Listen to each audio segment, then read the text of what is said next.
Oui, alors bonjour, bonsoir, selon le moment où vous allez visionner cette petite vidéo du 13 juin 2017. Alors, comme d'habitude, une petite conférence et qui va être suivie ensuite par des gens qui auraient peut-être des questions sur leur vie, leur pratique personnelle, professionnelle, ou encore des questions qui concerneraient leur vie d'une façon plus qui concerne davantage leurs problématiques à eux personnellement, qu'ils pourraient aussi aborder également. Et moi, je prendrai le temps de les visionner. Il y a toujours une petite conférence qui a lieu en début. Et cette fois-ci, la conférence a été créée un petit peu comme un genre de pêle-mêle, parce que j'avais un projet de conférence que j'avais en tête, mais finalement, bon, des gens m'ont fait des demandes. Et finalement, la première chose, c'est un retour sur la pratique personnelle et professionnelle de ce qui a été fait jusqu'à maintenant et regarder ensemble cette pratique-là. Donc, je vais faire, si vous voulez bien, un retour sur les pratiques qui ont été vues jusqu'à maintenant pour être capable de mieux comprendre de quelle façon qu'on peut les utiliser de façon peut-être plus efficace. Donc, la première qu'on avait vue, c'était la pratique de l'enracinement. Alors, on avait vu que dans la pratique personnelle, la pratique de l'enracinement est une technique de préparation. Ça veut dire quoi? Ça veut dire que quand je veux faire une démarche intuitive, idéalement, l'enracinement va toujours être pratiqué au départ, avant de se lancer dans une pratique intuitive. Pourquoi? L'enracinement me permet de renouer contact avec une position de verticalité. La position de verticalité me permet d'expérimenter l'énergie de la Terre et celle du ciel qui circule à travers moi. Et dans ces conditions-là, je donne l'opportunité au processus de sagesse et d'intelligence qui anime l'univers de se relier en moi. Et moi, je deviens un peu comme un canal. Et à travers cette observation, le témoin que je deviens, ben, je permets à ce moment-là, ce processus intuitif-là, de s'imposer à moi, de se manifester à moi. Et c'est là que le décodage, la pleine conscience intuitive va pouvoir se développer par le biais du décodage, de l'information et des techniques de soins. Donc, la pratique d'enracinement est vraiment très importante quand il s'agit de faire une pratique personnelle, de le faire au départ, parce que ça va nous permettre aussi d'orienter notre pratique, puisqu'en faisant l'enracinement, on peut observer des zones ou des régions de notre corps qui sont moins bien, qui circulent moins bien, qui nous orientent dans notre pratique, qui nous orientent dans l'idée que l'on pourrait pratiquer sur certaines régions de notre corps où l'énergie circule moins bien, justement, et de pouvoir faire un travail donc journalier qu'on pourrait donc finalement faire le matin, par exemple. Ce serait une façon intéressante de procéder. La pratique vers l'autre, maintenant, ben, la pratique de l'enracinement est une technique de préparation pour la pratique vers l'autre aussi. C'est peut-être plus évident à comprendre, puisque, évidemment, quand on veut faire un travail sur une personne, qu'est-ce qu'on cherche à faire? C'est d'abord et avant tout, nous, d'être dans une position d'alignement et de verticalité. La verticalité fait que je ne vais pas projeter vers l'autre quelque chose. Je ne vais pas partir du principe que cette personne-là a l'air triste, donc je vais me dire qu'elle est triste. Je ne vais pas partir du principe que je la sens en colère, donc elle est en colère, etc., etc. Je vais donc vraiment chercher à me mettre en relation avec mon partenaire. Et pour faire ça, je vais d'abord et avant tout m'enraciner pour être dans une position de verticalité qui va faire que je vais éviter de projeter à mon partenaire ce que je peux penser ou ce que je peux croire qu'il est. À ce moment-là, je vais vraiment m'ouvrir à lui et c'est ça qui va finalement être essentiel, c'est que cette pratique d'enracinement me permet de me créer les meilleures conditions possibles pour être dans une position de réceptivité envers mon partenaire. Donc, c'est pour ça qu'on va toujours chercher justement à bien expérimenter la pratique d'enracinement une fois par jour dans un contexte personnel. Et quand on fait une pratique professionnelle, ben, habituellement, on va le faire au moins une fois par jour aussi. Mais au besoin, on pourrait le reprendre, l'enracinement, puisqu'on sait que quand on fait un travail avec une autre personne, ben, l'autre personne peut nous déstabiliser, peut nous mettre dans une position d'insécurité ou de malaise, d'inconfort. Donc, l'enracinement devient à ce moment-là une technique assez intéressante sur laquelle on peut revenir très régulièrement. Donc, ça, c'était la première chose que je voulais vous dire, donc l'enracinement. La deuxième technique que vous avez appris à explorer, c'est dans la pleine conscience intuitive. Hein, il y a trois grands volets, décodage, déformation et soins. Donc, il y a eu le décodage intuitif qui a été vu. Alors, le décodage intuitif, à quoi il sert? On pourrait se dire comme ceci, c'est que la première chose que le décodage intuitif va être, en quoi il va être utile, il va nous permettre dans un premier temps de pouvoir développer la connaissance de soi. Alors, le décodage intuitif est une façon de pouvoir explorer dans mon corps cette forme de sagesse intelligente qui est présente et de commencer à interagir avec cette sagesse intelligente-là pour qu'elle apprenne, elle soit en mesure de me transmettre de l'information. Donc, c'est pas moi qui réfléchis et qui pense, c'est moi qui accepte l'idée que dans mon corps, il y a une forme de sagesse et une intelligence qui va se manifester à moi sous la forme de messages visuels, des images, des sensations, des mots. Et c'est comme ça qu'un genre de dialogue va s'établir. Donc, le décollage intuitif est vraiment fondamental puisqu'il nous permet de développer la connaissance de moi-même. Cette connaissance de moi-même va me permettre justement d'accepter. Hein, c'est une démarche d'acceptation qui va en résulter, puisque je vais constater que je suis ce que je suis. C'est-à-dire que je ne suis pas ce que je voudrais être, je suis ce que je suis. Alors, c'est une nuance importante parce que des fois, quand on se dit, ben moi, je voudrais être comme telle personne, On n'est pas dans un processus d'acceptation et on n'est pas dans un processus d'accueil non plus. On est vraiment dans un désir de.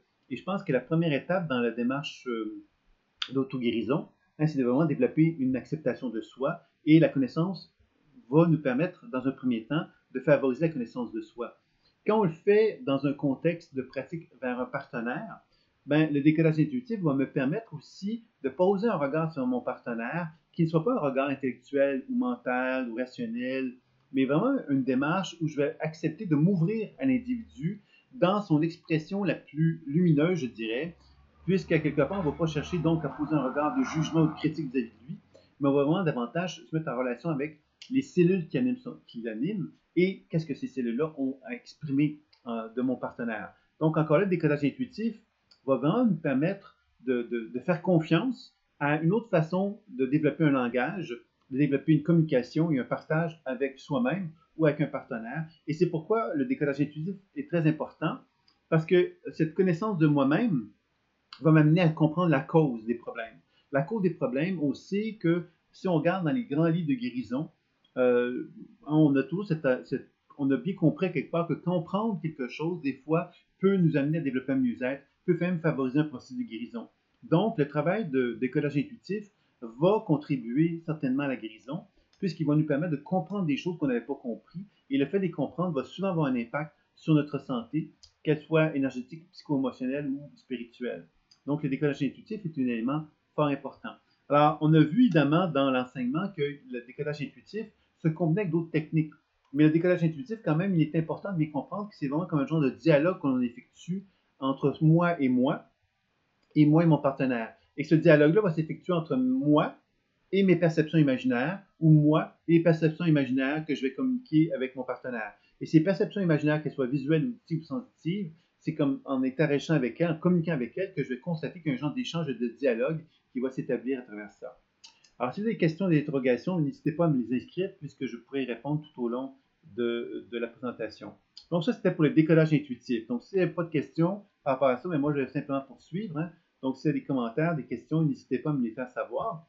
Le deuxième volet qui était important, alors, dans la connaissance de soi, donc dans le décodage intuitif, évidemment, quand on le fait sur soi-même, ce qu'on va chercher à faire, c'est qu'on va avoir un petit journal intime dans lequel on va prendre le temps d'inscrire régulièrement ce que l'on a exploré, expérimenté dans notre pratique intuitive. Ça, je pense que c'est vraiment important parce que ça nous permet de développer la foi. La foi, c'est être capable de se dire que j'ai eu des perceptions, j'ai eu des intuitions qui se sont manifestées à travers mon processus intuitif et ces intuitions-là se sont avérées justes, c'est-à-dire qu'elles se sont avérées animées d'une vérité qui me touche et qui me donne une confirmation de qui je suis. Alors, c'est important cette confirmation-là parce que ça me permet de développer une confiance envers l'outil avec lequel je travaille, qui est le décodage intuitif. Quand je fais sur un partenaire, inévitablement, je vais donc partager avec mon partenaire les perceptions intuitives que j'ai eues avec lui. Et mon partenaire a le loisir de me dire oui ou non. C'est-à-dire que mon partenaire a le droit de dire je ne comprends pas ce que tu me dis ou je comprends clairement ce que tu me dis. D'accord? Mon partenaire a donc un rôle. Et dans la pratique intuitive, ce qu'on va chercher à faire dans un contexte comme celui-là, c'est de toujours s'assurer que notre partenaire, on va toujours lui demander comment il reçoit l'information qu'on lui donne. Mais pas être capable de lui demander ça.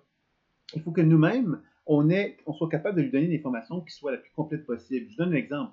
Moi, si je dis à quelqu'un, je vois du jaune en toi, qu'est-ce que tu en penses? Ben, l'information que je viens de lui donner est tellement générale, est tellement vague, que lui pourrait en penser ce qu'il veut, parce qu'il pourrait l'interpréter de toutes les façons, de toutes les manières, parce que l'information que je lui donnerais ne serait pas précise.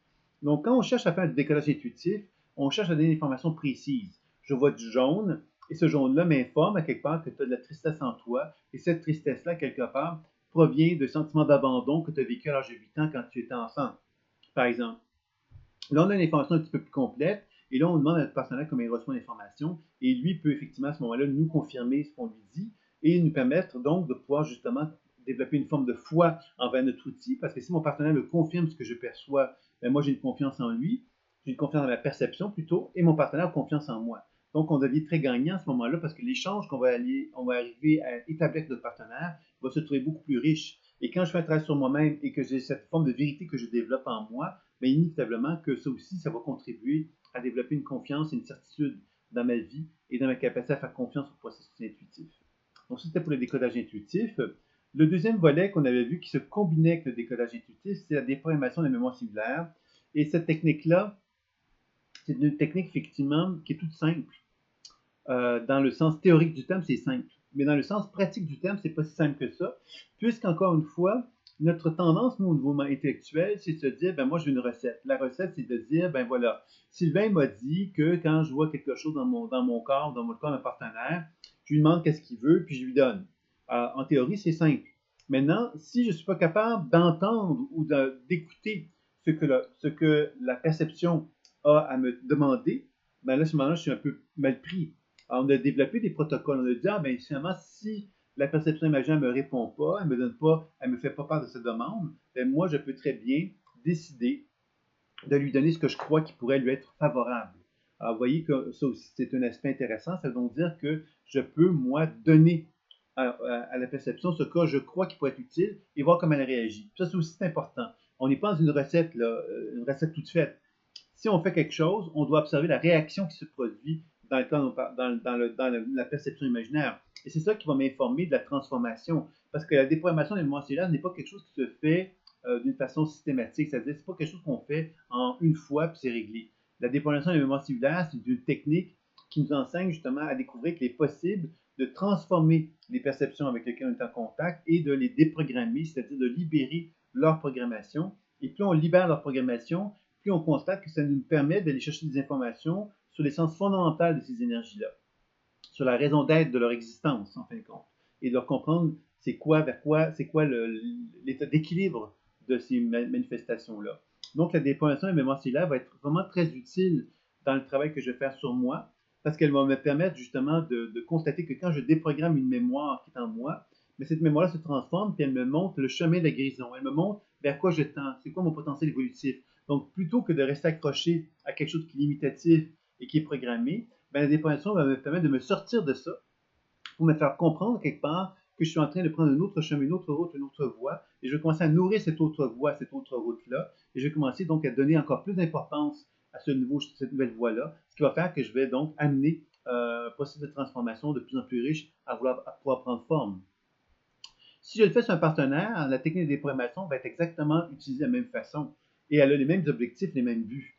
Sauf que quand on le fait sur quelqu'un d'autre, évidemment, on peut être un peu plus surpris puisque si on fait une bonne déprogrammation à un partenaire, on va constater que en déprogrammant son énergie, on va constater que les informations qui vont se manifester dans notre partenaire vont vraiment nous informer de que cette personne-là, vers quoi elle tend, c'est quoi son plan d'action pour arriver à favoriser une guérison. Donc, la déprogrammation est un soin, mais en même temps, elle est vraiment une orientation thérapeutique qu'elle nous donne parce qu'elle nous permet de vraiment voir la couleur de vers quoi moi ou mon partenaire on est en train de prendre comme direction pour favoriser un bien-être. Donc, c'est une technique vraiment très intéressante, la déprogrammation, puisqu'elle soigne, puis en même temps, elle oriente, elle nous donne des solutions, elle nous permet de voir la lumière au bout du tunnel, à quelque part. C'est très important la déprogrammation aussi au niveau de la communication que j'ai avec moi-même, avec mon partenaire. Si moi, je constate que je suis dépressif depuis l'âge de 8 ans et que finalement, aujourd'hui, je fais un travail sur moi puis j'ai toujours l'impression d'être dépressif, à quelque part, je ne suis pas en train de me donner des munitions pour voir l'avenir meilleur. Je suis simplement en train de constater que je suis dépressif puis demain, je le serai encore probablement parce que je ne vois pas de solution. Quand je fais une bonne déprogrammation, ce que je vais constater, c'est que cet aspect dépressif-là, je vais être capable de lui donner tout ce dont il a besoin pour me montrer un autre chemin que la dépression. Et là, ça devient très intéressant parce que ça me permet de constater que ce qui apparaît être comme un état de dépression cache quelque chose d'autre et que quand je suis capable de devenir conscient de ce qui ça cache, ben là, je commence à toucher vraiment le potentiel évolutif qui est en moi et à le nourrir. Alors, ça devient très enrichissant. Quand je le fais sur un partenaire, c'est drôlement intéressant des formations parce que, au lieu de dire à quelqu'un, madame ou monsieur, vous avez un blocage dans telle région, telle région, telle région dans votre corps, ce qui serait un peu limitatif, puis c'est un peu déprimant d'entendre quelqu'un nous dire t'es bloqué, ben, quelque part, la personne, elle peut se sentir mal, elle peut se sentir un peu émotionnelle, elle peut se sentir un peu sécure. Mais quand on commence à parler de la déprogrammation, ce qu'on va toujours dire à la personne, effectivement, j'ai pu percevoir effectivement qu'il y a une genre de perturbation dans ton ventre. Mais quand on déprogramme, ce qu'on constate, c'est que cette émotion qui se trouve là, ben, dissimule une envie de t'affirmer. Une envie de t'affirmer puis de te reconnaître comme jamais tu l'as fait auparavant parce que jusqu'à maintenant, tu ne t'es pas donné la permission de te donner cette valeur-là. Et aujourd'hui, tu es prêt à le faire parce que tu fais un certain cheminement qui t'amène à pouvoir l'envisager. Donc, vous voyez que à ce moment-là, qu'est-ce que je viens de dire à la personne? C'est je viens de lui dire, je viens de lui donner une petite tape dans le dos en lui disant, regarde, tu as un blocage, mais ne t'en fais pas, parce que ce blocage-là, quelque part, est en train de bouger, puis il est en train de te faire voir quelque part que tu as un désir de prendre ta vie en main, puis ainsi de suite. Donc, on est en train d'amener un élément positif qui va faire que mon partenaire va entendre différemment les choses, il va entendre de façon plus constructive et plus évolutive pour lui, et il va être moins dans la résistance, moins dans la réaction, et plus dans un sentiment de soutien. Et c'est ça, c'est important également, de toujours avoir en tête que la déprogrammation sert aussi à mieux communiquer avec notre partenaire, et à lui donner aussi une voie, une solution positive et évolutive à ce niveau-là. Est-ce que vous avez des questions par rapport à tout ce que je viens de vous dire jusqu'à maintenant? Là, je vois qu'il n'y a pas tellement d'interaction. Excusez-moi, j'ai juste ramassé un crayon. Voilà. Donc, pas de questions par rapport à ça. Ensuite, il y avait, qu'on avait vu dans l'enseignement, la technique de l'accueil. Vous vous rappelez de la technique de l'accueil peut-être? Donc, la technique de l'accueil, qu'est-ce que c'était? C'était une technique, effectivement, qui était la première technique de soins que vous avez appris dans l'enseignement, c'était cette technique-là. Parce que moi, je vous l'ai déjà dit, c'est un genre de trio, hein? C'est-à-dire que dans la pleine conscience intuitive, il y a le décodage intuitif, il y a la déprogrammation et les soins. Les soins, c'est au pluriel, puisqu'il y a énormément de techniques de soins qui sont proposées. Donc, la déprogrammation de la mémoire cellulaire est une technique qu'on pourrait qualifier de soin, mais c'est une technique également qui permet de vraiment euh, orienter quelque part notre individualité ou celle d'un partenaire vers des solutions, vers le changement, vers le potentiel évolutif qui sommeille en nous et à laquelle on n'a pas accès. Et quand on arrive aux soins, là, on arrive vraiment à l'étape de dire, ben voilà, là, je vais te faire un soin, je vais te faire du bien. OK? Donc, quand on regarde dans la tradition des guérisseurs, cette notion de faire du bien, elle existe depuis très longtemps. Quand je mets des mains sur une personne et je lui dis, je vais te donner de l'énergie, de faire du bien, la personne ressent un bien-être. Donc, c'est bien évident que l'idée de faire du bien juste avec les mains, sur soi ou sur un partenaire, c'est quelque chose de fondamental, c'est quelque chose d'essentiel, et c'est quelque chose qui permet vraiment d'augmenter la qualité de vie d'une personne. Et c'est démontré depuis très longtemps, bien sûr par le chamanisme, par les guérisseurs depuis le début des temps, mais aussi avec la science aujourd'hui, où on reconnaît de plus en plus les bienfaits des soins énergétiques. Donc, quand je vous parle des soins psycho-énergétiques, vous allez voir qu'il y a plusieurs façons de faire des soins énergétiques ou psycho-énergétiques qui touchent la dimension énergétique, psycho-émotionnelle et spirituelle. Maintenant, au stade où est-ce qu'on en est, on a quand même touché des certains nombres de techniques que je vais aussi regarder avec vous pour comprendre de quelle façon on peut aller un peu plus loin là-dessus. Mais la technique de l'accueil était la première technique. Cette technique-là est sans doute, je dirais, le cœur pour comprendre vraiment ce que c'est que la guérison, la technique de l'accueil est certainement au cœur de la guérison. Pourquoi je vous dis ça? Parce que quand on parle de guérison, on parle dans un premier temps d'amour, d'acceptation et d'accueil. L'accueil, ça veut dire quoi? Ça veut dire quelque part d'être en harmonie avec moi. En harmonie avec moi. Donc, on comprend ici que quand on fait un soin énergétique, par exemple, quand j'utilise les mains et que j'envoie de l'énergie vers un partenaire, je suis en train d'envoyer de l'énergie avec une intention amoureuse, puis l'intention de faire du bien à mon partenaire, et possiblement que je vais lui faire du bien aussi. Par contre, si je ne suis pas en réceptivité envers mon partenaire, je ne suis pas en mesure de voir les réactions, les résistances qui pourraient se manifester chez lui lorsque je vais faire le soin. Par contre, si je suis en état de pleine conscience intuitive, il y a des chances que je sois capable de voir les résistances, les réactions qui se manifestent chez mon partenaire, puis je sois capable donc de pouvoir intervenir avec lui. C'est-à-dire être capable de comprendre justement les diverses réactions qui sont en lui et par le biais du décodage intuitif, la déformation, ben, de pouvoir justement interagir avec ces informations-là pour leur permettre d'être plus réceptives pour que le soin énergétique que je fais ensuite soit de plus en plus en harmonie avec mon partenaire. Et si je le fais sur moi-même, c'est exactement la même chose que j'ai cherché à faire. Hein. La technique d'accueil, elle s'applique sur soi, elle s'applique vers les autres, et elle consiste justement à reconnaître que quand je fais une action d'accueil, c'est une action justement amoureuse dans laquelle je cherche à envelopper une région de mon corps ou euh, une facette de moi, ou même une personne avec laquelle je souhaite me rapprocher, ou encore un partenaire. Et cette façon que j'ai de la mettre dans un cocon, cette énergie avec laquelle je travaille, ben, ça va me permettre de voir comment ce cocon d'amour va être reçu par la conscience qui anime l'énergie avec laquelle je travaille. Et c'est là que ça va m'amener à comprendre que cette action d'amour que je manifeste envers l'énergie, elle peut me dire non. Cette énergie, elle peut refuser que je lui donne de l'amour pour toutes sortes de raisons, parce que cet amour-là que je lui donne, c'est un peu comme une façon de lui dire je t'aime et j'ai envie maintenant qu'on fasse la paix et qu'on soit en harmonie, qu'on soit en harmonie complètement. Et on va constater dans la pratique que même si le désir d'harmonie et d'amour est présent, il y a des mémoires qui sont dans notre champ énergétique qui vont nous dire j'en veux pas de ton amour ou j'en veux, mais j'ai envie qu'on prenne le temps de se connaître parce que j'ai pas confiance en toi, etc. Donc on va commencer à prendre conscience que la mémoire, finalement, elle a une conscience, qu'elle a des besoins, des demandes, des requêtes, des besoins de faire confiance aussi, et que tout le processus de l'accueil implique justement que je sois capable de constater que oui, je peux faire un soin, mais que si je reconnais la conscience qui anime l'énergie vitale qui est présente quand je fais le soin, ben, je vais devoir tenir compte, par le biais du décodage intuitif et de la déprogrammation, de la raison d'être de ces informations-là, pour être capable de faire une action d'accueil qui soit la plus vraie possible. Parce que je pourrais très bien me dire, ben tiens, je fais une technique d'accueil, je fais la technique d'accueil, puis je pose pas de questions, je cherche pas à évaluer qu'est-ce qui se passe comme réaction, et je cherche simplement à faire l'action comme on m'a dit de faire, sans réfléchir à comment moi, ou comment la partie de mon corps avec laquelle je suis en train de faire l'accueil va réagir. En faisant ça, je suis pas dans un processus d'écoute.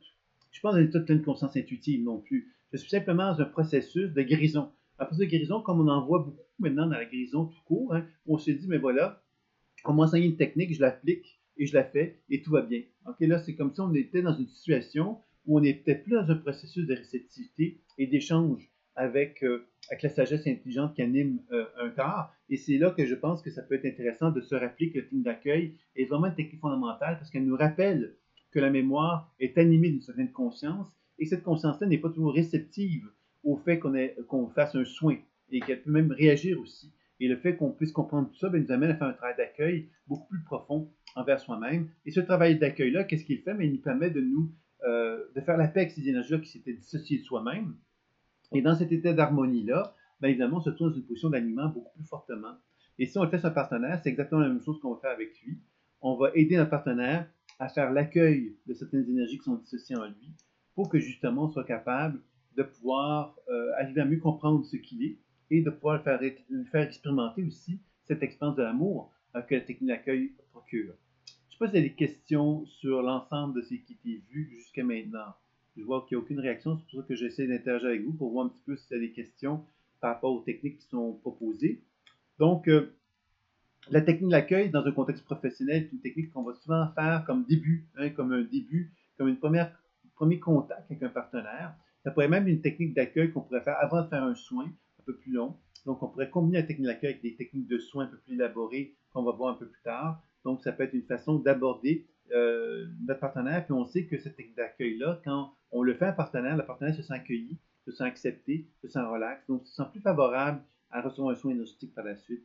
Donc, ça peut être une belle façon de pouvoir combiner l'accueil avec une technique de soin. Donc, Elisa qui me dit, je comprends qu'il est nécessaire de rester toujours en connexion avec ses sensations.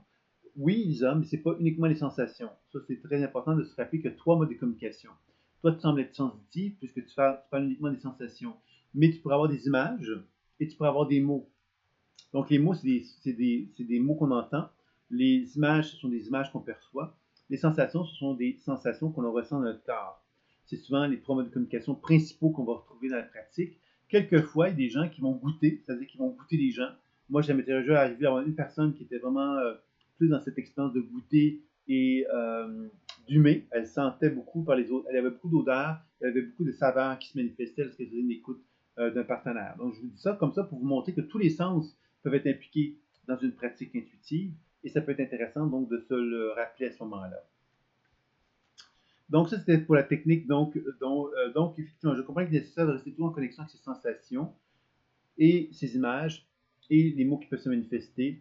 Et évidemment, toutes ces connexions-là, toutes ces informations-là, c'est là qu'on va commencer à faire le travail de décodage intuitif où on va utiliser la technique du projecteur ou de l'écran, par exemple, pour être en une relation avec la perception imaginaire, être en interaction avec elle, prendre le temps de décrire, questionner l'information, déprogrammer par la suite, soigner par la suite. Vous voyez, alors c'est là qu'on tombe dans une espèce de processus dans lequel il y a une triade, hein, décodage, déformation, soins, décodage, déformation, soins. Et la technique d'accueil nous démontrait vraiment bien clairement cette façon de faire-là, puisque la technique d'accueil intègre vraiment le décodage, déformation et soins. Bien sûr que l'accueil pourrait être fait sans inclure le décodage, la déformation, ça deviendrait un soin énergétique. Mais un soin énergétique, si on veut le faire avec toute la conscience, toute la pleine conscience intuitive que je propose, bien c'est sûr que le décodage, déformation et soins vont s'avérer à ce moment-là beaucoup plus riches pour faire cette technique-là. Et ça va nous permettre donc aussi de ne plus faire de soins à l'aveugle. On va être capable de vraiment être en mesure d'interagir avec notre partenaire ou avec nous-mêmes pour comprendre vraiment les réactions, les résistances, être capable d'accompagner le processus de guérison beaucoup plus en profondeur et ça devient fort intéressant. Donc, c'était pour la technique de l'accueil. Quelle est l'autre technique que vous avez, que vous pourriez me nommer après la technique de l'accueil que vous avez pu expérimenter? En fait, il y avait 3 techniques que vous avez pu expérimenter par la suite, qui est une technique qu'on appelait de technique d'auto-guérison. Alors, je dis auto-guérison parce que c'était 3 techniques qui sont des façons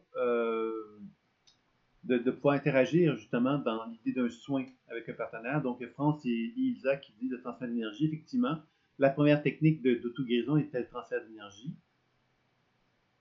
Alors, le transfert d'énergie, évidemment, ça, c'est la technique évidemment la plus connue, je dirais, puisque beaucoup d'approches vous parlent d'un transfert d'énergie, de transférer l'énergie, le Reiki, par exemple, qui est quand même une technique plutôt récente, malgré tout, parce que moi, j'ai commencé il y a 25 ans passés, les Reiki étaient sans doute existaient, mais n'existaient pas dans le sens où aux États-Unis, au Canada, en Europe, c'était quelque chose qu'on retrouvait. Et à l'époque, il y avait donc le chamanisme qui utilisait beaucoup de transfert d'énergie. Moi, c'est comme ça que j'ai reçu la formation au niveau du transfert d'énergie. Donc, le transfert d'énergie, quelque part, c'est une technique qu'on peut faire comme un guérisseur pourrait faire à l'aveugle, c'est-à-dire j'envoie de l'énergie, je fais confiance à la vie que j'envoie, à la lumière que j'émets, et je fais confiance à cette lumière-là, j'espère qu'elle va soigner mon partenaire. Donc ça, c'est une façon de travailler qui est à l'aveugle que j'ai fait, c'est-à-dire je ne sais pas ce qui se passe, mais j'espère que ça va faire du bien au partenaire. L'autre façon de procéder, c'est celle que je préconise, c'est de combiner le transfert d'énergie avec le décodage intuitif et la déprogrammation pour être capable de développer une conscience du processus. C'est-à-dire que pendant que je fais un transfert d'énergie, j'observe comment mon partenaire le reçoit et j'observe comment je peux donc décoder les réactions qui se manifestent chez mon partenaire, de quelle façon que je peux déprogrammer ce qui anime mon partenaire, de quelle façon que je peux soigner celui-ci aussi. Donc, vous voyez, c'est comme ça qu'on va procéder pour parvenir donc à amener un travail de guérison qui va se faire dans une forme de conscience plus élevée, je dirais. Alors, dans certains cas, le transfert d'énergie, ça va amener énormément de bien-être chez beaucoup de gens. Sur 10 personnes que vous allez soigner avec un transfert d'énergie uniquement à l'aveugle, on peut faire du bien en général à un gros pourcentage de gens. Par contre, vous allez vite comprendre qu'à un moment donné, il y a des gens avec qui ça ne fonctionne pas. Et ces gens-là sont souvent justement des gens qui ne sont pas en mesure de recevoir cette énergie-là parce que leur conscience a bloqué la capacité qu'ils ont de recevoir l'énergie vitale. C'est là que le décodage et les programmations deviennent importantes. C'est là que ça va permettre à ces gens-là de devenir conscients des blocages qui se sont créés et de pouvoir justement chercher à rétablir les flux d'énergie qui sont dans leur corps. Donc, ça, c'est une chose qui est assez importante. Donc, tant le transfert d'énergie vers soi que vers un partenaire, c'est une technique qu'on va chercher à combiner avec le décodage et donc la déprogrammation pour permettre effectivement un transfert d'énergie le plus efficace possible. On avait vu évidemment que le transfert d'énergie, bon, c'est une technique, le transfert d'énergie, où on applique nos mains sur le corps. Mettons, c'est sur mon cœur, bien évidemment, le transfert d'énergie je peux émettre de l'énergie dans mon corps, mais je peux en émettre vers la gauche, vers la droite, vers le haut, vers le bas. Vous voyez, on peut vraiment interagir avec le transfert d'énergie de diverses façons. Il faut être capable d'observer les réactions qui se manifestent dans mon corps quand j'envoie de l'énergie vers le haut, à gauche, à droite, en bas, en profondeur, en superficie. Donc, ça me permet d'aller chercher un maximum d'informations. Et quand j'ai fait le transfert d'énergie, j'ajoute à ce moment-là la chirurgie énergétique qui, elle, va me permettre de pouvoir intervenir de façon plus ciblée envers l'organe. Parce que quand je fais le transfert d'énergie, c'est un peu comme si j'envoyais de la lumière dans l'organe ou dans la région, et cette lumière-là va inonder la région en question et elle va faire du bien. Quand je fais la chirurgie, c'est un peu plus complexe parce que là, je prends mes mains et mes doigts, et là, je vais prolonger mes doigts et mes mains dans mon corps, dans le corps de mon partenaire, et ces doigts-là vont être capables d'intervenir sur l'organe en question, un peu comme si je devenais capable d'opérer la région en question et de faire un soin. Et si je combine ça avec le décodage et la déformation, ben encore là, je deviens conscient du processus de guérison qui est en train de s'accompagner, et ça me permet d'approfondir le travail que j'ai pu faire avec le transfert d'énergie, dans le cas où j'amène la notion de chirurgie énergétique également. On a vu les chirurgies énergétiques qui permettaient entre autres d'enlever beaucoup l'acidité. On a vu que souvent il y a des organes qui peuvent être très surchargés de congestion, de stagnation. Donc on va enlever, grâce à ces mains-là, on va enlever ces énergies de congestion-là et on va les amener vers la Terre, tout simplement, en sachant que la Terre est un gros aimant négatif capable de prendre ces charges positives-là, cette acidité-là, et la transformer tout simplement. Et la troisième technique qu'on avait vue, c'était la miniaturisation, qui était une technique qui consistait justement à pénétrer à l'intérieur de l'organe. Alors, ce qui est intéressant dans la miniaturisation, c'est que le transfert d'énergie, c'est un peu comme si mon organe était mon point fermé ici, et que ma main, donc, envoyait de l'énergie. Donc, l'énergie, elle va circuler dans l'organe en question. Et ensuite, la chirurgie va me permettre d'interagir sur l'organe en question, dans sa surface extérieure, et dans laquelle je vais pouvoir même pénétrer à l'intérieur pour faire des interventions sur l'organe comme tel. La miniaturisation, ce qui est intéressant, c'est qu'elle me permet de vraiment pénétrer à l'intérieur de l'organe, comme si j'étais à l'intérieur de l'organe. Donc, l'organe, c'est un peu l'espace qui est autour de moi. Et là, je peux donc intervenir à l'intérieur de l'organe et faire du transfert d'énergie ou faire de la chirurgie à l'intérieur de l'organe à ce moment-là. Alors, ça me permet encore une fois de pouvoir faire intervenir le décodage des formations et soins. Et ça me permet d'avoir vraiment une vision très complète du travail que j'ai fait sur la région sur laquelle je faisais un soin. Et je dois vous dire que j'ai eu plusieurs personnes dans les formations personnelles qui ont utilisé ces techniques-là et qui ont eu d'excellents résultats concernant les problèmes de santé qu'ils avaient, qu'ils ont pu résoudre. Alors, ça arrivait à plusieurs reprises. Donc, c'est quelque chose qui a été quand même assez intéressant. J'ai eu à 4-5 fois des gens qui m'ont fait part de leur satisfaction parce qu'ils avaient réussi à guérir ou à soigner, à vraiment régler les problèmes qu'ils avaient depuis de longue date dans certains cas, avec ces techniques-là. Là, tu me poses une question, Joanne. Tu me fais, est-ce que c'est comme aller débloquer la circulation sanguine? Là, je ne sais pas de quoi tu parles. Que tu me parles de transfert d'énergie, la chirurgie, la miniaturisation ou l'ensemble de ces trois techniques-là. Alors, c'est sûr que parce que je ne peux pas te répondre avec la question que tu me poses. Elle n'est pas assez claire, pas assez précise concernant la question, le thème sur lequel tu veux que je te réponde à ce niveau-là. Donc, je te laisse te préciser, Joanne, et je vais simplement poursuivre avec les autres techniques. Donc, ça, c'était ce qu'on vient de voir là, évidemment. C'était une application vers soi, une application vers partenaire. On pouvait donc faire la même démarche que je viens de vous décrire là sur soi, une même démarche qu'on peut le faire aussi sur un partenaire. Et ça me permettait donc d'inclure l'aspect, la relation psyché-corps que j'appelle. C'est-à-dire que je peux donc faire un travail énergétique pour amener un mieux-être dans le corps de mon partenaire, mais je peux, par l'information intuitive que je lui donne, par l'information, lui donner de l'information qui lui permet d'accueillir les signaux du corps dans le cerveau et que le cerveau puisse accueillir les cerveaux du corps et vice-versa, qu'il y ait une forme d'acceptation, d'unification qui s'effectue, permettant une relation psyché-corps optimale, je dirais. Donc, Joanne qui me dit l'ensemble de ces trois techniques-là, mais aussi la miniaturisation, est plus profond. C'est-à-dire que l'ensemble, la combinaison des trois techniques, pour moi, est profonde, pour la simple raison qu'elle permet de poser un regard sur un organe de trois façons différentes. Le transfert d'énergie, je l'envoie en profondeur, en haut, en bas, à gauche, à droite, ben, j'ai un regard déjà sur l'organe en question. Si j'amène la chirurgie, ben, j'ai déjà un autre regard sur l'organe en question. Et si j'ai la miniaturisation, j'ai un autre regard sur l'organe en question. Donc, c'est la combinaison de ces regards-là qui vont faire que je vais pouvoir en retirer quelque chose de très riche, où je vais prendre bien un crayon pour, par exemple, dessiner l'organe en question dans les différents angles. Je pourrais même le présenter différemment parce que j'aurais vraiment plusieurs points de vue de l'organe en question qui va me permettre d'être capable de pouvoir dire à mon partenaire ou à moi-même ce que j'ai observé, ce que j'ai perçu. Donc, je pense que c'est devenu quand même très intéressant, ces trois techniques-là, de les combiner ensemble pour cette raison-là, justement. Donc, ça, c'était surtout dans le contexte de l'introduction que vous avez vu, ces techniques-là que je viens de vous décrire. Ensuite, il y avait les techniques sur les chakras. Alors, les techniques sur les chakras, le premier module sur les chakras, ce sont des techniques, finalement, qui s'avèrent être des techniques de base pour équilibrer les chakras. Il y avait l'ouverture-fermeture, il y avait l'équilibre par les couleurs, la circulation rotatoire, centripète et centrifuge, puis il y avait ensuite le mouvement ascendant et descendant, puis il y avait la circulation entre les axes. Tout ça, ce sont des techniques qui, encore là, nous permettent de pouvoir interagir avec notre chakra.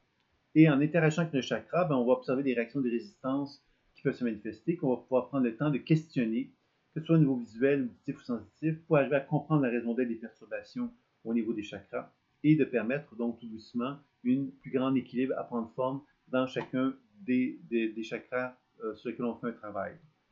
Est-ce que les questions par rapport à cette notion des chakras?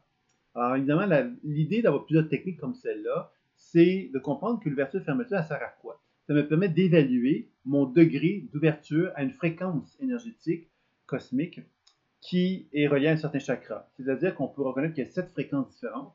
Alors, si mon chakra s'ouvre et se ferme difficilement, je peux déjà comprendre que ce chakra-là n'a pas une bonne réceptivité avec une fréquence qui lui est propre. Donc, je peux déjà comprendre ça.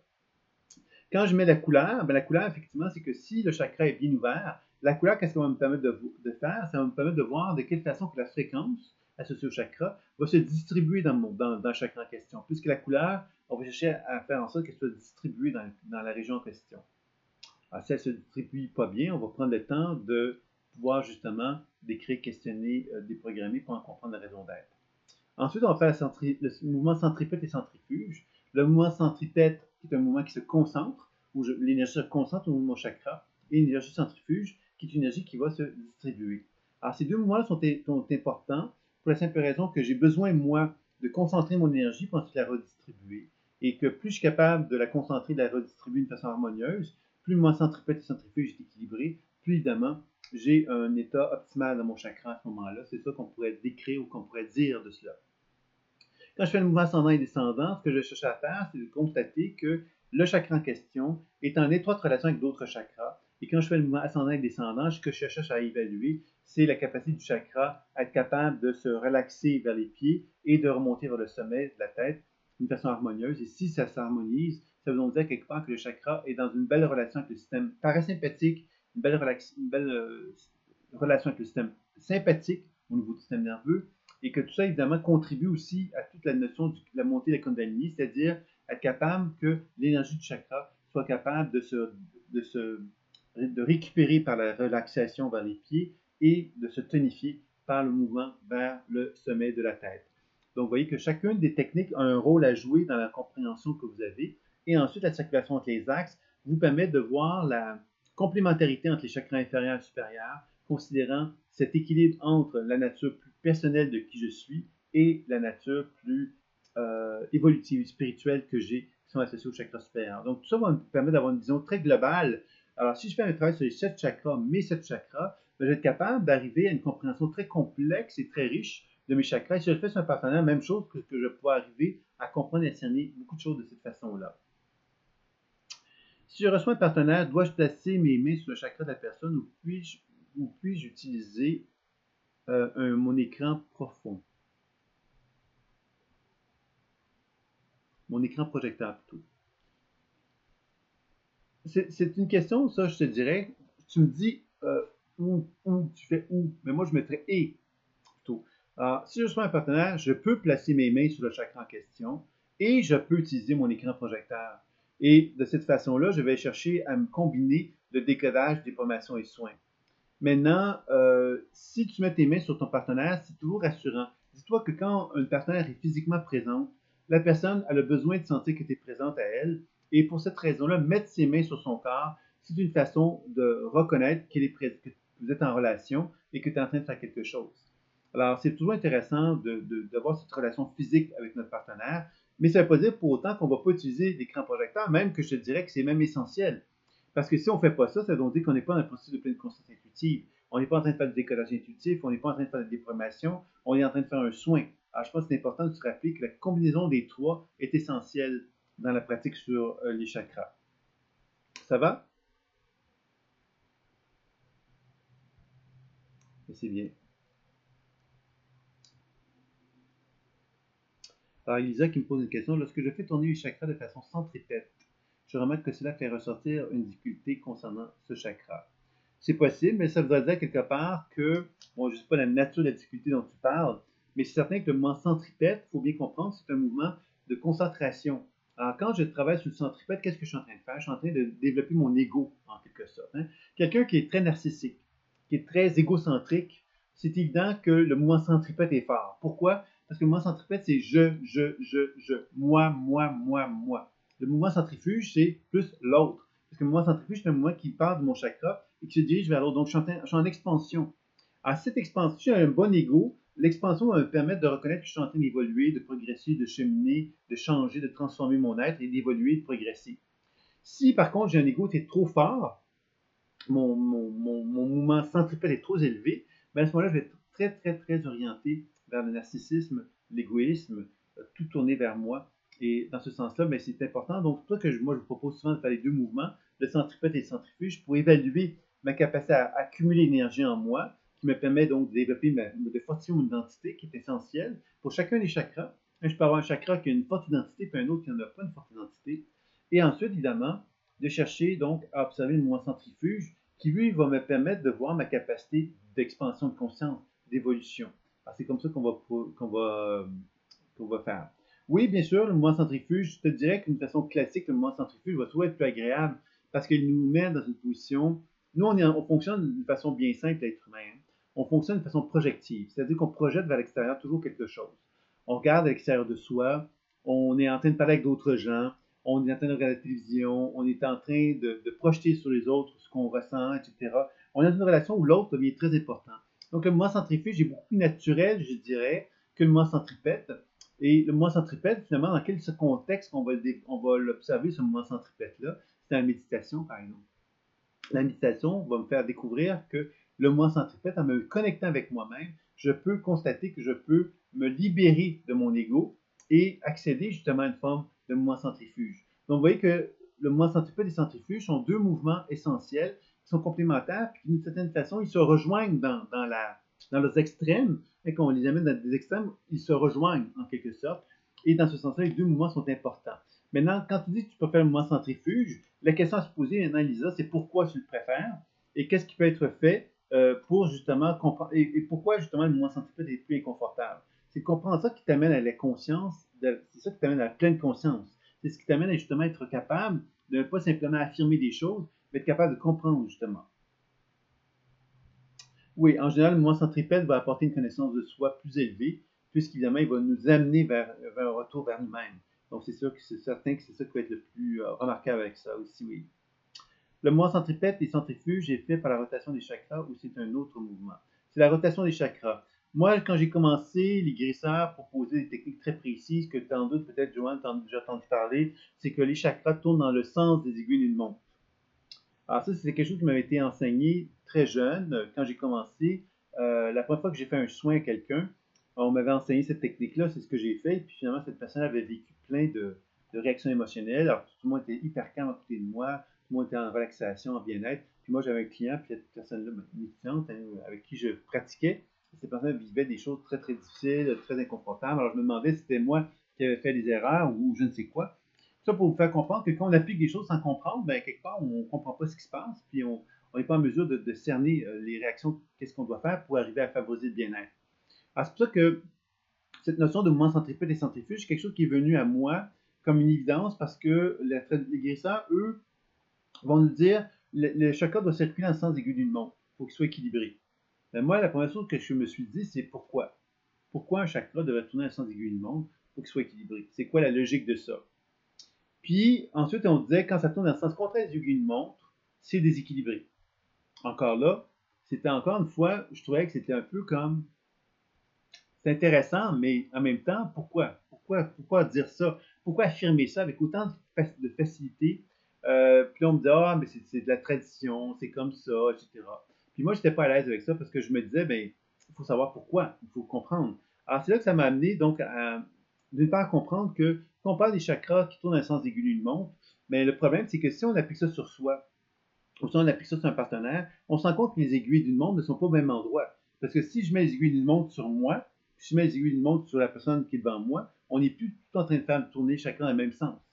Donc, comprenez quelque chose de compliqué là-dedans et je trouvais que c'était pas naturel. Alors que le mouvement centripète, ben, le mouvement centripète, si on le fait sur soi, si on le fait sur un partenaire, c'est toujours le même mouvement. C'est-à-dire que le mouvement centripète, c'est un mouvement qui va concentrer l'énergie. Le mouvement centrifuge, c'est un mouvement qui va aller vers l'expansion.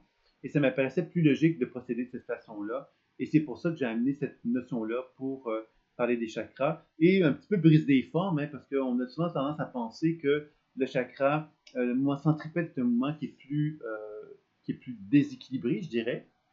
Et moi, ce que je vous dirais, c'est que le mouvement centripète, bien évidemment, c'est un mouvement qui est moins confortable, très souvent, comme disait Elisa, parce que c'est un mouvement qui nous amène à être davantage connectés avec soi-même. Et on sait, nous, en tant qu'êtres humains, qu'on a tendance toujours à vouloir porter notre attention vers l'extérieur, mettre l'enfance toujours vers l'extérieur, ça nous apparaît plus naturel. Et je pense que le fait de reconnaître ces deux mouvements-là nous permet de reconnaître la réalité. Je suis l'autre. Hein? Je suis et je suis l'autre également. C'est-à-dire que je suis avec moi, je suis avec les autres. Et ces deux mouvements-là vont vraiment nous donner une couleur à ce niveau-là, je dirais. Ça va pour ça? Ensuite, donc, l'autre module qui venait après celui-là, c'était le module sur les personnalités psycho-énergétiques associées au chakra. Alors, vous êtes tous rendus là, je pense. Et ce qu'on constatait à ce moment-là, c'est que les chakras, c'est-à-dire que là, ce que ça veut dire, cette multiconscience thérapie, en fin de compte, dans ce module-là, c'est que, d'accord, Lisa, donc je vais te l'envoyer ça. De toute façon, je vous envoie ça dans les prochaines heures. Hein. OK, donc Lisa, José. Donc, Lisa et José, vous êtes rendus, donc vous avez fait le module sur les chakras, sur le module 1, en fin de compte, mais pas le module qui suivait sur les personnalités. D'accord. Et ce module-là, en fin de compte, donc ça va vous permettre de découvrir un petit peu ce que c'est. Ce module-là, il met en évidence à quelque part que quand je suis en relation avec un être humain, que ce soit moi ou un partenaire, moi, j'ai observé dans ma pratique, finalement, qu'il existait des dynamiques psycho-énergétiques associées au chakra. C'est-à-dire que quand je regarde, quand je fais un voyage en dedans de moi, je peux constater qu'il y a des mémoires qui sont en moi. Et ces mémoires-là, que je communique avec, je peux constater que ces mémoires-là sont animées aussi de cette chakra. C'est-à-dire que je peux travailler sur moi, dans ma globalité, mais je peux travailler sur des mémoires dans lesquelles, qui sont des facettes de moi, et ces facettes de moi sont animées de cette chakra aussi. Et ces facettes-là peuvent avoir des perturbations, des déséquilibres au niveau des chakras qui sont différents de moi. Alors, ça veut dire à quelque part qu'on peut travailler sur plusieurs états de conscience. Et dans ma pratique, justement, j'ai pu constater que ces états, que les chakras est animés par donc 7 grandes familles humaines, les familles dont je vous parle dans ce module-là, donc les bâtisseurs, communicateurs, guerriers, serviteurs, créateurs, philosophes spirituels. C'est les grandes 7 familles humaines. Ces grandes 7 familles humaines-là sont reliées donc à des niveaux de fréquence, à des niveaux évolutifs, disons. Alors, il y a des gens qui sont très bâtisseurs, des gens qui sont beaucoup dans la communication, d'autres qui sont beaucoup plus de guerriers, etc. Et on constate que dans ces 7 chakras-là, il y a 7 états. L'équilibre, le désalignement, l'hyperactif, l'hypoactif, l'hyperactif surchargé, l'hypoactif surchargé et l'épuisement. Donc, tout ça, finalement, forme 49 dynamiques psycho-énergétiques. Alors, il y a un jeu de cartes, d'ailleurs, qui est le premier outil sur la pleine conscience étudiée qui va sortir probablement pour le mois de septembre. Alors, c'est un jeu de cartes qui va présenter, justement, ces 49 principales dynamiques-là et dans lesquelles vous allez pouvoir, justement, découvrir le développement des pratiques étudiées, mais par le biais d'un jeu. C'est un peu ça le concept de ce projet de jeu de cartes. Alors, je pense que ça peut être intéressant. Et la multiconscience thérapie met en évidence que justement, je peux, moi, travailler sur ce que j'appelle des super-personnalités, c'est-à-dire que moi, je suis animé par plusieurs états de conscience qui sont distincts de ma propre conscience unifiée. Et ces états de conscience-là sont comme en quelque sorte des mémoires dissociées. Et ces mémoires-là, je peux travailler avec elles. Et je peux donc travailler avec elles et travailler sur le chakra et donc de faire des soins sur les chakras comme j'ai pu apprendre à le faire dans le module précédent, mais sur une mémoire plutôt que de travailler sur moi à ce moment-là. Et là, ça me fait penser évidemment à la technique de l'accueil qu'on avait vu également précédemment. Alors, je ne sais pas si je suis clair par rapport à ce que je viens de vous présenter. Okay, donc, Lisa qui me dit j'ai module 5, je ne suis pas encore rendu là, donc c'est bien. Donc, alors vous voyez, c'est pour ça que j'appelle ça une multiconscience thérapie, parce que ça veut donc dire qu'on peut travailler sur plusieurs états de conscience distincts de moi. Alors, je peux travailler avec la victime, je peux travailler avec la personne, je peux travailler avec la dimension de moi qui est insomniaque, je peux travailler quelque part sur le colérique, je peux travailler sur la victime, je peux travailler sur la partie de moi qui est atteinte d'une maladie comme le cancer, je peux travailler sur une autre personne qui a une autre facette de moi qui est atteinte de diabète, ainsi de suite. Donc, je constate que ces sous-personnalités-là sont animées d'une certaine conscience, d'un certain état, et je peux donc travailler d'une façon complètement distincte avec chacune d'elles que si je travaille sur moi, par exemple, uniquement. Donc, c'est ça un peu la richesse de la multiconscience thérapie. Et ça ouvre la porte à un travail sur la mémoire psycho-émotionnelle. Et ça, c'est important de se le rappeler. Ça veut donc dire qu'on peut travailler sur plusieurs aspects de l'individu à ce moment-là, de cette façon-là. Et ça peut vraiment être riche. Et c'est là que ça nous amène à la notion de soins. On a vu qu'il y avait la technique de l'accueil qui était une première technique de soins. On a vu toutes les techniques sur les chakras qui sont des techniques de soins. Et la multiconscience thérapie m'amène à constater que ces techniques de soins-là peuvent s'appliquer sur toutes les facettes de mon être et toutes les problématiques que je peux rencontrer dans mon être, tant dans la dimension énergétique, psycho-émotionnelle que spirituelle. Donc, vous voyez qu'il y a ce module, finalement, qui est vraiment très important et très riche, parce qu'il vous permet de vraiment faire un travail très, très riche et complet sur vous-même ou sur un partenaire pour ceux qui le font dans un contexte professionnel. Est-ce qu'il y a des questions par rapport à ça?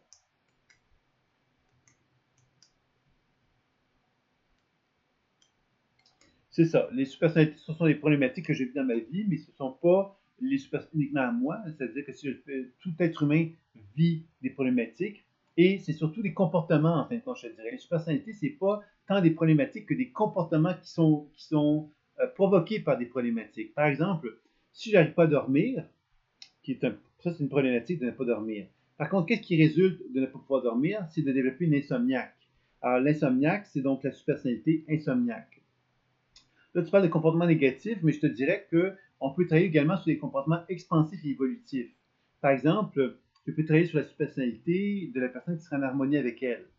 OK, je dis, moi, mais je ne sais pas moi à quoi avoir semblé cette personnalité-là, hein, de moi, Sylvain, en harmonie. Mais je peux très bien quand même me mettre en relation avec Sylvain en harmonie et de voir comment il va se manifester à moi. Alors, vous voyez qu'on peut faire un travail comme ça aussi, qui touche à ce moment les comportements expansifs et évolutifs, et non pas seulement des comportements négatifs. Ça va pour ça, Fonce? Donc, c'est important de bien comprendre que les personnalités, ce sont des comportements et non pas des problématiques. Et là, par contre, tu vois, Joanne, quand tu me poses cette question-là, dans quel chakra on retrouve le problème de l'insomnie? Là, je te dis non. Je te dis non à ça pour la simple raison que quand on est dans une position où on essaye justement de prendre une problématique et de la mettre dans une case associée à nos chakras, on n'est plus dans un processus intuitif, on est dans un processus rationnel et intellectuel, et on n'est plus dans l'écoute, on n'est plus dans la pleine conscience. On est dans le train d'appliquer des recettes.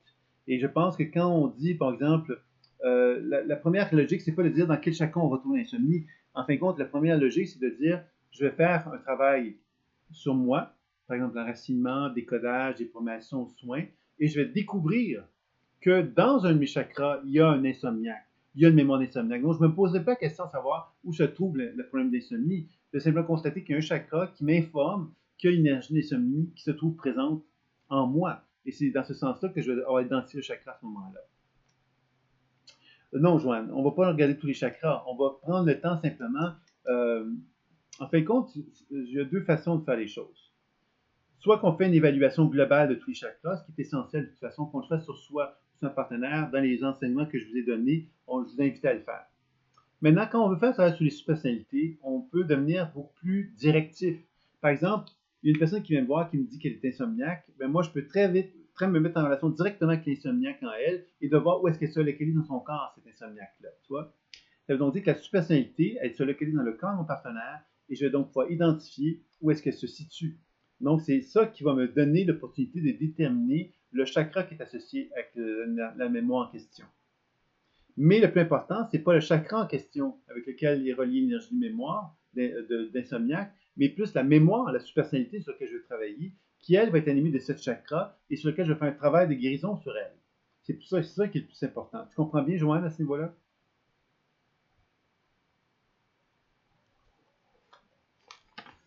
Donc, c'était un petit peu ce que j'avais envie de vous transmettre par rapport à ça. C'est sûr qu'on pourrait aborder tous les enseignements qui ont été vus par la suite, mais je pense qu'avec ce que je viens de vous transmettre là, vous avez compris, c'est vraiment la base essentielle de l'enseignement.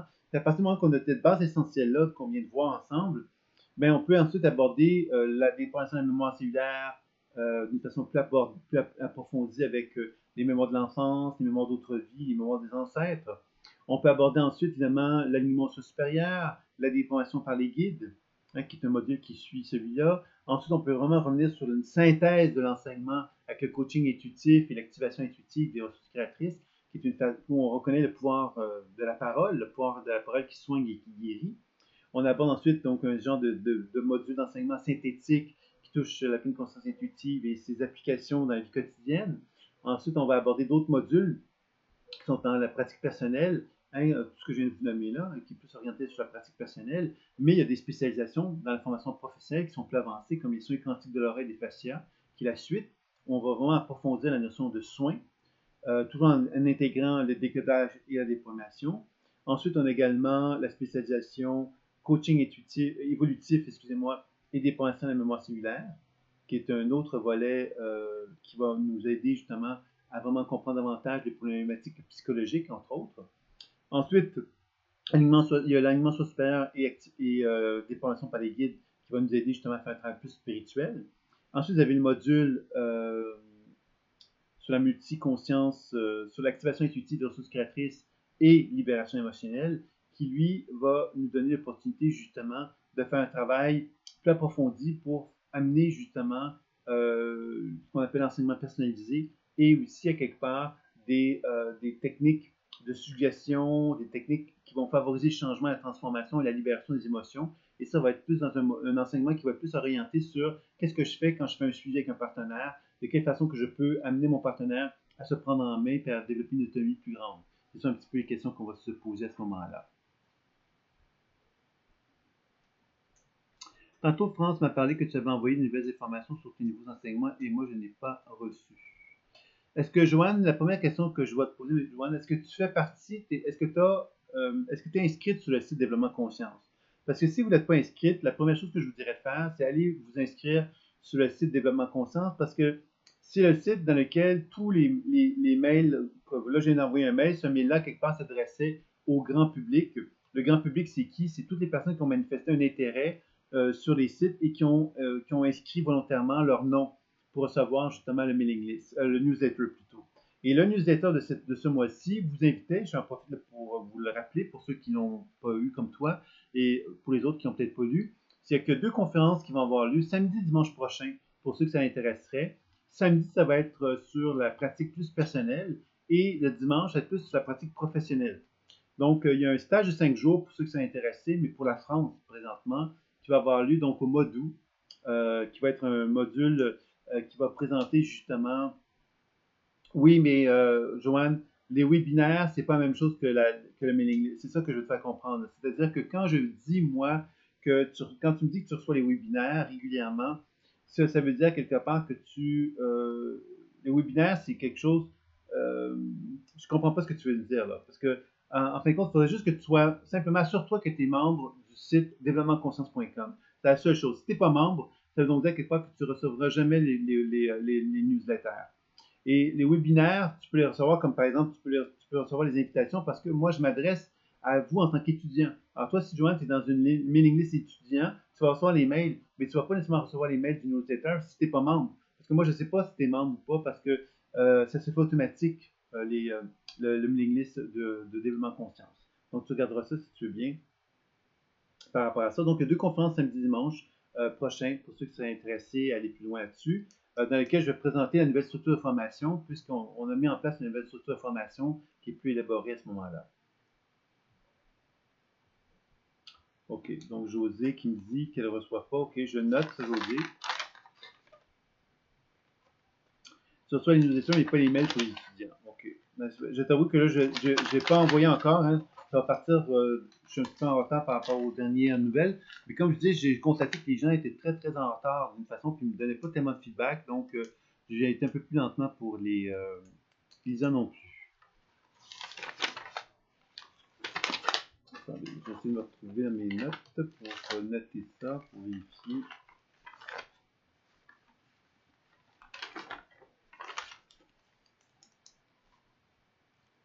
Mais quand vous dites ça, Elisa et José, c'est que c'est vrai que je n'ai pas encore envoyé ce mois-ci. Donc, si vous avez peut-être reçu les autres auparavant, ce serait peut-être bien que vous me disiez qu'est-ce que vous avez reçu. Peut-être pas ici, mais peut-être m'envoyer un mail à part pour que je puisse être capable de vous suivre là-dessus. Qu'est-ce que vous avez reçu? Qu'est-ce que vous avez actuellement comme matériel? Et qu'est-ce que vous n'avez pas reçu pour que je puisse justement plus clairement savoir s'il y a un problème ou pas par rapport à ça. Donc, j'inviterais peut-être à m'envoyer un mail pour me dire où est-ce que vous en êtes par rapport à ça, à ce niveau-là. Donc, pour ce qui est donc de ça, est-ce que vous auriez des questions maintenant sur l'ensemble de ce qui a été vu ou encore, évidemment, sur les enseignements qu'on a pu passer un petit peu plus rapidement? Vous avez compris que vous avez 15 modules à la formation personnelle, 15 modules d'enseignement qui font partie de la formation personnelle. Et dans les formations professionnelles, vous avez 5 spécialisations. Donc là, la spécialisation que je viens de vous présenter au niveau des chakras, c'est la première spécialisation qui, elle, nous sert un peu comme un genre d'enseignement de base qui prépare finalement tout le reste, parce qu'on va aborder un petit peu les grands éléments fondamentaux de la pratique en sachant qu'on peut travailler sur l'aspect énergétique, psycho-émotionnel et spirituel dans ce module-là. Par la suite, on va se spécialiser de façon plus spécifique vers les soins quantiques de l'oreille et des fascias, vers le coaching évolutif et des formations de mémoire cellulaire, vers l'alimentation supérieure et des formations par les guides, ou encore vers l'activation intuitive des ressources créatrices et libération émotionnelle. Voilà. Est-ce qu'il y aurait des questions maintenant sur l'ensemble de la pratique, sur ce qu'on vient de présenter ou sur d'autres sujets? Puisque moi, je vais profiter de l'occasion pour me diriger vers les questions qui m'ont été posées, que j'ai reçues aujourd'hui.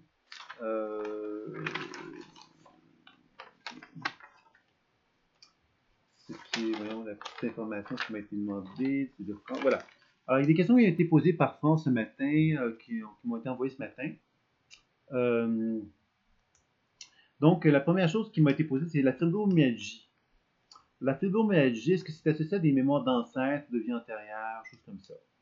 Alors, toi, c'est toujours le concept des recettes. Ça, hein? Quand on me pose des questions comme ça, moi, ce que j'entends, c'est je veux une recette qui me dise exactement la cause de la fibromyalgie. Moi, je veux savoir c'est quoi la cause de la fibromyalgie. Maintenant, la cause de la fibromyalgie, je vais te dire ça comme ceci, il y a une cause énergétique, il y a une cause psycho-émotionnelle associée à ton histoire personnelle de vie, il y a une cause psychogénéalogique et il y a une cause mémoire d'autre vie. Alors, tout ça pour ça comprendre que la fibromyalgie a plusieurs causes et dans tous les problèmes de santé, quelles que soient les maladies, il y a toujours toutes ces causes-là. C'est-à-dire qu'on peut s'amuser à trouver des causes sur des problématiques, quelles qu'elles soient, puis on va toujours trouver des informations qui vont nous aider à pouvoir comprendre la raison d'être de la maladie. Donc, la cause, ça nous permet de développer la connaissance de soi, c'est-à-dire la connaissance de la maladie, connaître pourquoi la maladie est présente. Ça, c'est vraiment ça. Et on va découvrir qu'il peut y avoir donc une explication énergétique, une explication psycho-émotionnelle associée à notre soi personnel, des mémoires d'autre vie, des mémoires de psychogénéalogie. Tout ça vont faire partie d'une forme de compréhension de la maladie et ça peut nous aider. Puis évidemment, la subpersonnalité, en quoi elle va nous être utile dans la fibromyalgie, c'est qu'elle va me permettre de travailler sur la fibromyalgie. C'est-à-dire que je vais pouvoir travailler sur, à nouveau, si c'était moi, Sylvain, qui a la fibromyalgie, par exemple. À ce moment-là, je pourrais faire un travail sur Sylvain qui a la fibromyalgie.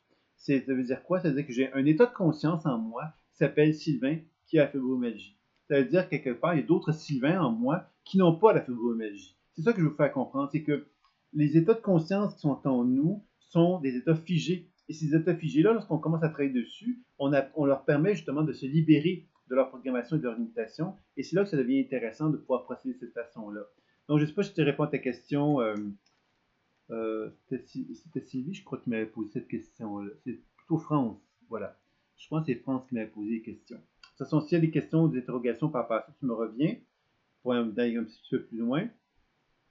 Et ensuite, il y avait une autre question qui disait l'arthrite.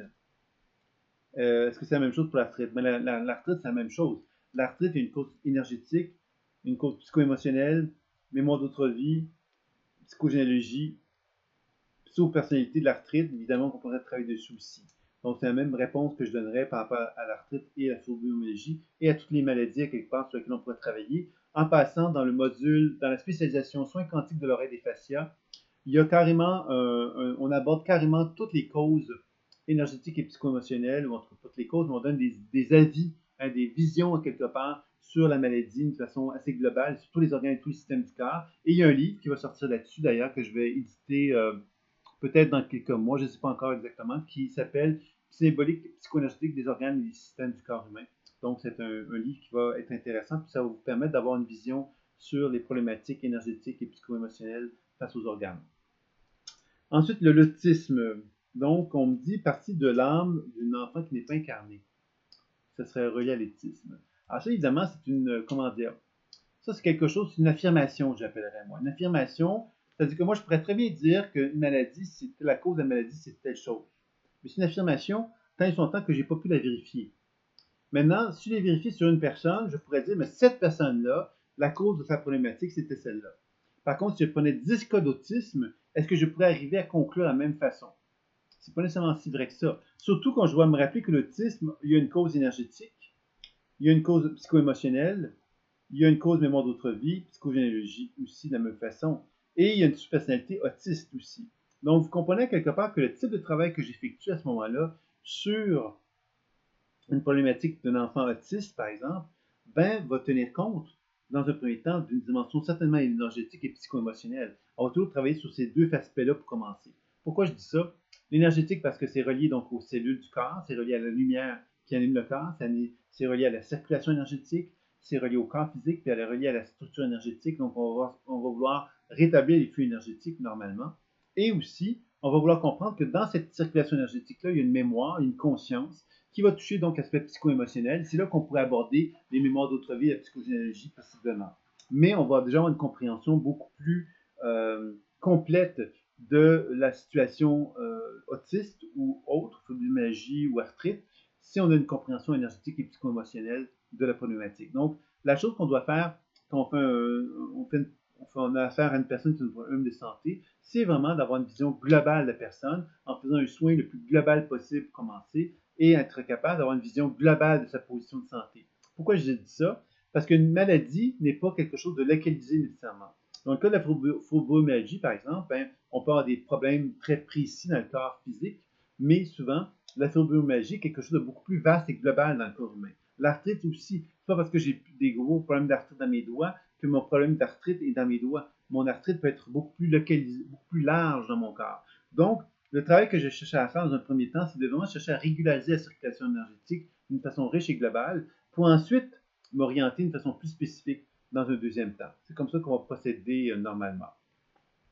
Est-ce que j'ai répondu à tes questions, France, par rapport à ce que tu m'avais demandé, m'avais envoyé? Donc, j'ai essayé de répondre d'une façon peut-être peu globale, mais quand même, j'ai répondu. Je ne sais pas si ça te convenait comme réponse, si tu as des questions. Et s'il y a d'autres commentaires ou d'autres questions, ce serait le moment d'y aller. Je te remercie, France. Est-ce qu'il y aura d'autres questions ou commentaires maintenant?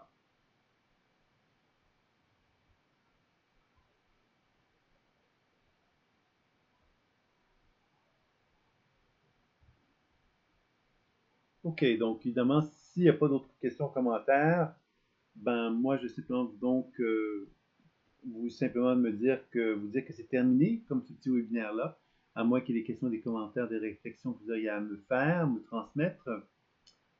Donc, ça semble être,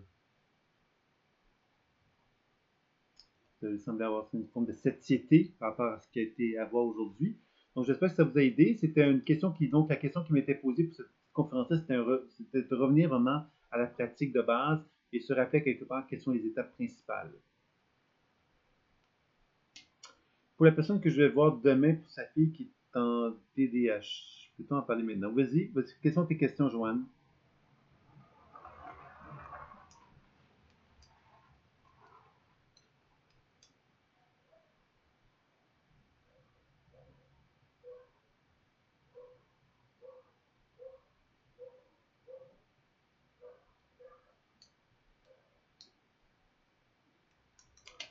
Merci Lisa, tant mieux pour l'appréciation. Alors, Joanne qui me dit, comment dois-je me prendre avec la mère? Bien évidemment, je me rappelle, c'est cette mère-là qui t'a contacté pour dire qu'elle aimerait ça faire un travail avec sa fille, qui qui a des problèmes de comportement, il me semble.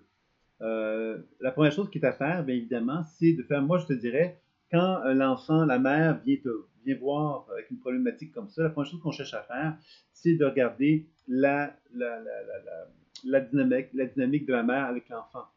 Alors, quand je dis la dynamique de la mère avec l'enfant, c'est donc dire la mère qui est en relation avec l'enfant, c'est-à-dire comment la mère établit la relation avec l'enfant. Ça, c'est une première chose. La deuxième chose ensuite, c'est d'évaluer de quelle façon maintenant que l'enfant établit une relation avec la mère. C'est vraiment la dynamique relationnelle qu'on va chercher à évaluer dans un premier temps. Alors évidemment, dans un contexte où la personne vient nous voir avec un besoin d'être aidé, on peut certainement faire une lecture de notre partenaire si elle a une ouverture à ça, mais qui ne va pas d'une durée d'une heure. On va peut-être prendre 15 à une demi-heure de temps pour prendre le temps de percevoir la femme en question, et après ça, peut-être une autre demi-heure pour évaluer la relation qu'elle a, elle, avec l'enfant, et quelle est la relation de l'enfant avec la mère. Alors, quand je dis ça, il faut bien faire attention. Hein, ça veut donc dire quoi? Ça veut dire, moi, ça, c'est la mère, ça, c'est l'enfant. Alors, l'enfant, donc, la première chose que je cherche à faire, c'est la mère, comment la mère là, résonne avec l'enfant. C'est donc dire comment la mère, elle, projette des énergies vers l'enfant. Ça, c'est la première dynamique relationnelle. La deuxième dynamique relationnelle, c'est comment l'enfant, lui, résonne avec la mère. Alors ça, c'est la deuxième dynamique relationnelle. Et à partir de ce moment-là, bien évidemment, on peut partir du travail de décodage et de déprogrammation, parvenir à développer une meilleure compréhension de ça. Tu vois, donc je ne sais pas si ça t'aide un peu à ce niveau-là, Joanne, mais C'est comme ça que je te dirais ça. Et une technique qui est pas intéressante pour travailler avec cette problématique-là, c'est la technique de l'accueil, où tu pourrais très bien dire à la mère, bon, ben, on va faire une technique d'accueil avec l'enfant. Mais ça, je te dirais, c'est peut-être dans un deuxième temps que je ferais ça. Le premier temps, c'est toujours bien d'avoir un premier contact avec la personne avec laquelle on travaille. C'est-à-dire que moi, je pourrais très bien dire, on va directement travailler avec l'enfant, mais si je fais ça, je ne suis pas en train de réclamer, je ne suis pas en train de reconnaître que la mère a peut-être des problématiques, a peut-être des problèmes, a peut-être des conflits, a peut-être des problématiques à l'intérieur d'elle-même. Donc, le fait de travailler sur elle va me permettre d'avoir une compréhension d'elle, qui va me permettre ensuite de pouvoir regarder la dynamique avec l'enfant, et à partir de là, de pouvoir arriver à des propositions. Et dans une deuxième consultation, la technique de l'accueil pourrait être certainement un objectif intéressant à utiliser pour faire un travail un peu plus en profondeur sur la problématique de la mère avec l'enfant à ce moment-là. Et dans lequel la mère deviendrait aussi, ce serait un soin aussi qui serait effectué à travers ça, donc ce serait quelque chose de très positif qui pourrait en ressortir également. Alors, qu'est-ce que tu dis? Elle a déjà fait des déprogrammations psycho-émotionnelles, la mère. Qu'est-ce que tu appelles des déprogrammations psycho-émotionnelles, Joanne?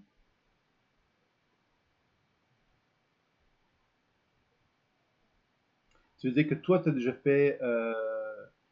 Ouais, mais des pardons, c'est pas des déprogrammations psycho-émotionnelles, ça, Joanne.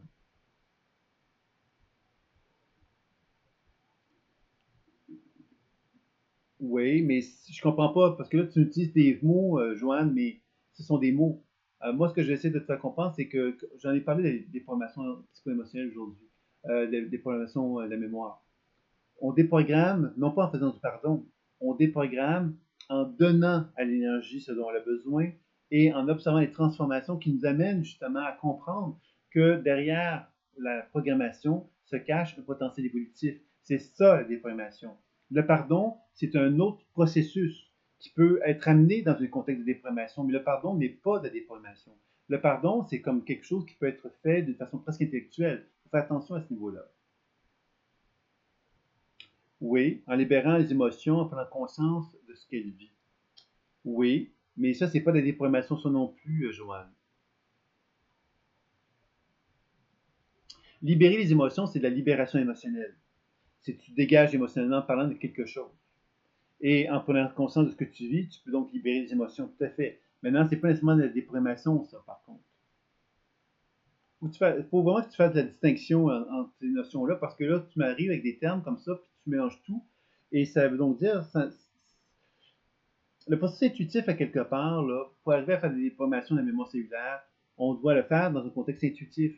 Donc, à quelque part, ce processus intuitif-là, il faut qu'il soit observé aussi par le thérapeute et l'intervenant en général. C'est comme ça qu'on va arriver à être capable de dire qu'il y a une déformation. Quand les deux personnes, les deux observateurs observent la même chose, c'est ça qui va être le meilleur voie à suivre à ce moment-là.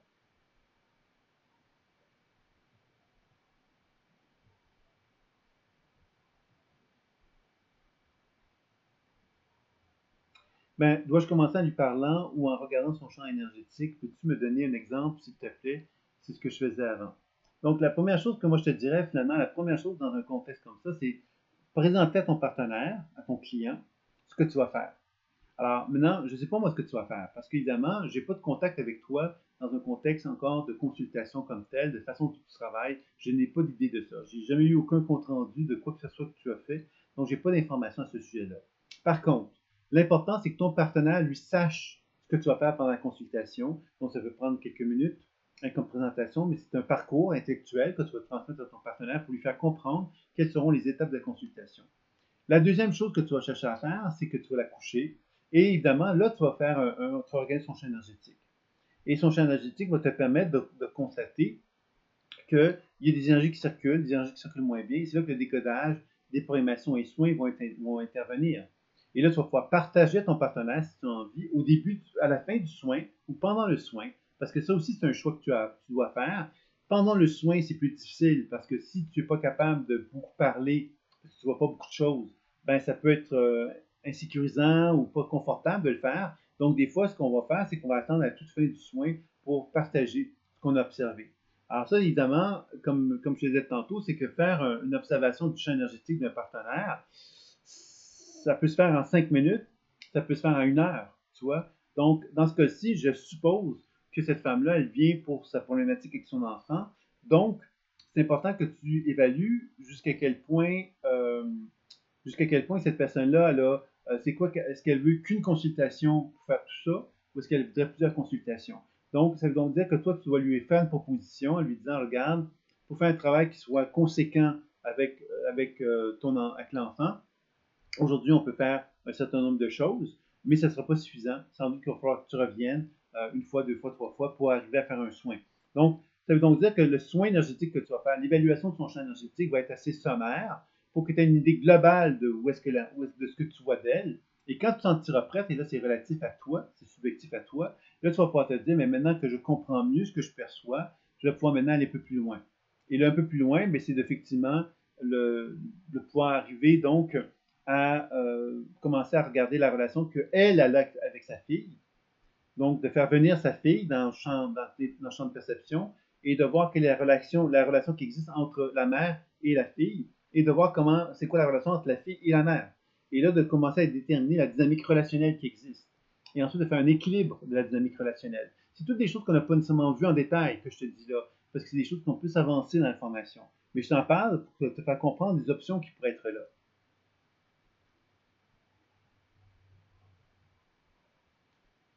Elle est prête à le faire plusieurs fois. Bon, ben c'est ça. C'est à toi maintenant de te donner l'opportunité d'y aller étape à étape, étape à la fois. Mais c'est certain que l'objectif, c'est que tu vas comprendre ton partenaire, lui, avec lui-même, savoir si, par exemple, si ton partenaire est complètement désharmonieux avec lui-même, même si elle veut travailler sur sa fille, la première chose, c'est qu'elle doit faire la paix avec elle-même minimalement. Ça, c'est une première étape. La deuxième étape, c'est d'évaluer la dynamique relationnelle qui existe entre la fille et la mère.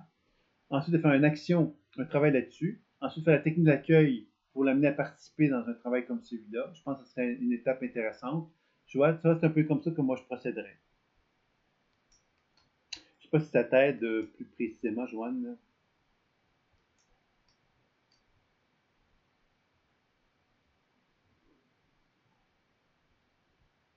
Et est-ce qu'il y aurait d'autres questions que tu aurais ou d'autres personnes qui auraient des questions avant qu'on termine?